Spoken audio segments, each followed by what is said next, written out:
Nossa, essa chave. Achei ela, nunca usei ela, não sei pra que ela serve. Será? Será que eu moro na Key House?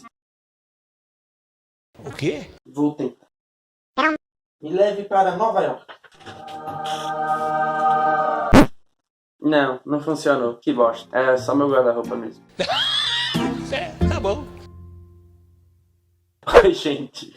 Quem entendeu, pegou a referência, sabe do que eu vou falar hoje. E hoje eu vou falar de uma série nova da Netflix, Lock and Key, que é uma série de mistério, terror e que envolve jovens. É uma série que lembra um pouquinho de Stranger Things. Mas antes de eu começar a falar sobre ela, eu quero pedir para que vocês deixem o like de vocês aqui embaixo, se inscrevam, compartilhem com os amigos, para quem gosta desse tipo de série, essa série mais ficcional, fantasiosa. E é isso aí. Tá bom? Lock and Key é uma série americana, da Netflix americana, ela é uma série original Netflix. Ela é baseada em um HQ de terror. Só que a HQ, ela é muito mais de terror. Ela é terror. Quando você lê a HQ, você sente o medo, sabe?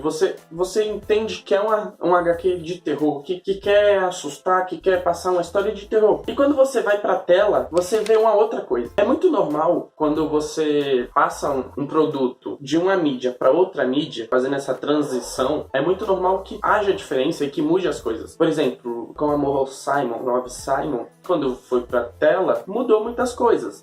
A Culpa é das Estrelas mudou muitas coisas. E assim sucessivamente. The Walking Dead é um bom exemplo disso, que também é baseado em HQs e na série é muita coisa diferente. A série é praticamente toda diferente das HQs. Então assim, isso é normal. Mas chega a um certo ponto que quem leu a HQ quer que a história esteja no mesmo mote. Quer que a história continue sendo de terror. E Lock and Key não fez isso. A série Lock and Key, ela é uma série teen, muito mais fantasiosa, de sci-fi, do que uma série propriamente de terror, que é o intuito da HQ. E aí o que acontece? Quando a gente assiste, o primeiro episódio ele é muito bom, ele introduz muito bem a história. Você entende o que está acontecendo e você entende que vai vir coisas misteriosas que precisam ser desvendadas nos próximos episódios. Só que a série tem 10 episódios. E é uma coisa que eu disse sobre Somewhere Between em um outro vídeo. E eu disse isso, que Somewhere Between tinha 10 episódios, só que do 3 ao 7 poderia não existir.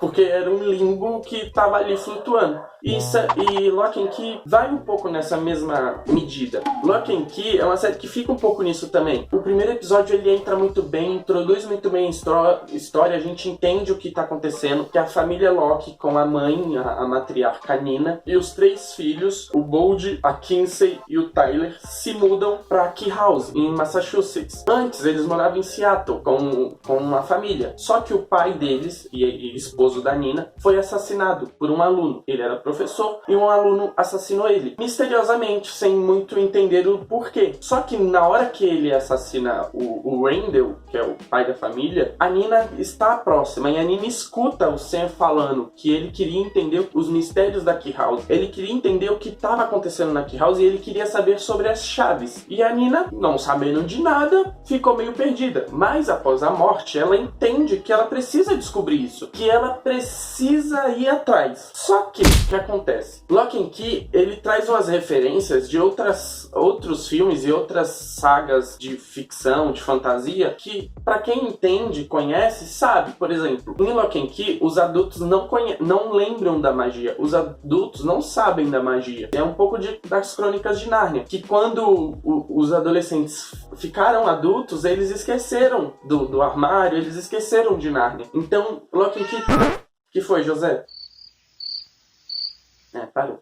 Então, Lock and Key é um pouco disso, sabe? Traz essas referências, traz essas introduções de outras sagas pra trazer a gente. Por exemplo, em Lock and Key, fala-se muito e se diz sobre a Billie Eilish. Quem conhece sabe, é uma cantora pop que levou todos os Grammys aqui, sendo merecido ou não, ela levou todos os Grammys. Então, assim, eles têm essas referências, eles envolvem Harry Potter, eles envolvem muitas outras sagas do mesmo mote. O primeiro episódio apresenta muito bem a série E a gente fica naquele, nossa, o mistério, eu quero entender esse mistério. Só que a partir do terceiro, quarto episódio, ela se perde um pouco. Por quê? A série, se fosse baseada na HQ de fato, ela seria totalmente voltada nos irmãos Locke. Inclusive, um ponto importante a se dizer de Locke and Key, tem um elenco maravilhoso. Só atores de ponta, atores bem renomados, atores que têm uma carga profissional muito longa. E ver que alguns deles não souberam atuar na série me decepcionou. E assim, a gente vê em Locke and Key essa questão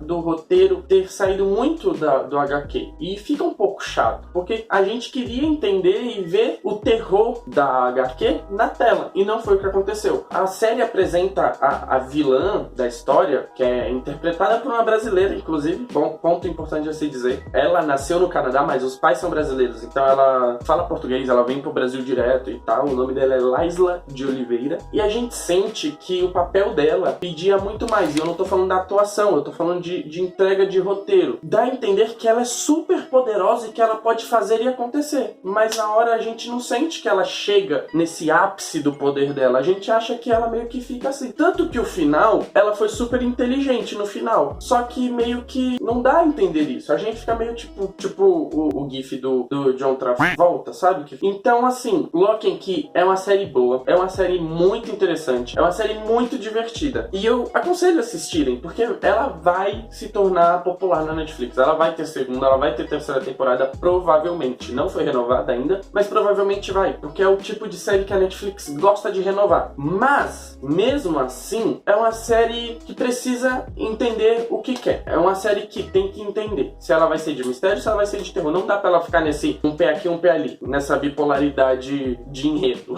sabe? Porque é um pouco complicado. Inclusive, Locke and Key tem alguns erros, assim, de efeito especial, tem alguns erros bem sutis, mas que pra quem gosta e presta atenção, pega. E isso é um problema, entendeu? Alguns erros que a gente achava que eram erros, no final é consertado, mostrando que não eram erros. Que dá aquele mistério pra gente descobrir no final. E inclusive deixou um gancho muito grande pra próxima temporada, que eu tô até agora meio assim, tipo, como que isso aconteceu? Eu aconselho assistirem. É uma série legal, é uma série que te prende. Você fica ali querendo entender o que tá acontecendo. Mas falta um pouco da adolescência dos personagens, sabe? Os personagens são jovens, são teoricamente maturos. E eles não lidam dessa maneira, sabe? O Tyler, por exemplo, parece que tem 45 anos de idade, porque ele é super responsável. Apesar dele usar a chave uma vez ou outra para fim particular e tal, mas ele é super responsável em questão das chaves. Isso perde um pouco da essência da série, que o foco é no adolescente, é no jovem. São 3 adolescentes, crianças, jovens, que estão no poder de chaves super poderosas, e eles não usam elas para se divertir, para poder vangloriar, sabe?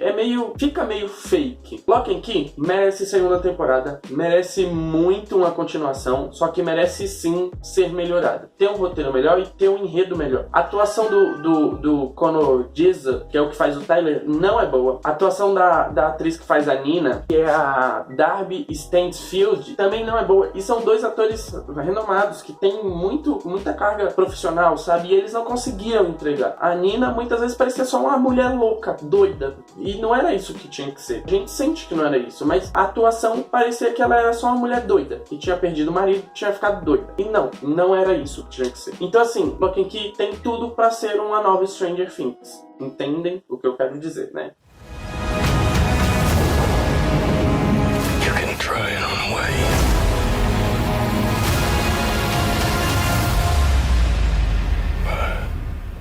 But it's always there. Mas é isso.